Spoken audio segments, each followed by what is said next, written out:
sounds like she's on the edge, perhaps, of a championship, or believes she can do it. Why not? Final pair of Top Fuel, round number 1 here on a crisp day in Maple Grove is Doug Kalitta and Clay Millican, and it appears that will actually turn into a single. Boy, it's been a tough year for Clay Millican, that Dexter Tuttle-led team.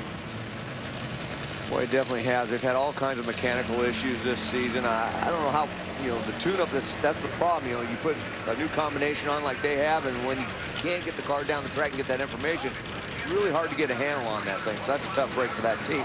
Good news for Doug Kalitta, though, because they kind of struggled in qualifying. Really only went down to the racetrack one time to run that 374 to put them in the number 4 qualifying position, I believe. But I talked to Jim Oberhofer before this run. He said the last run, he said he was just going for it. He said it had numbers quicker than when they went 71 and 72 earlier this year. So he feels confident they got back down to the middle of the racetrack and the car will run.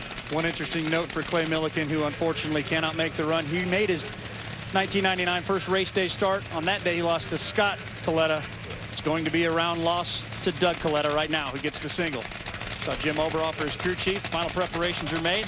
Doug knows it's a single. Doug's going to go as thin as he can to try to eke out every ounce of ET.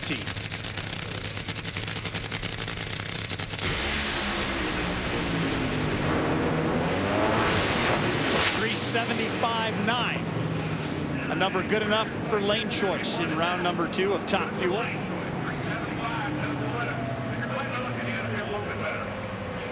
Doug, of course, going to race Khaled Belushi on the top side of the ladder. Doug with that 375 will pick his lane. Meanwhile, Tony Schumacher with his 373 will pick his lane against Steve Torrence. Those cars 1 and 2 in the points.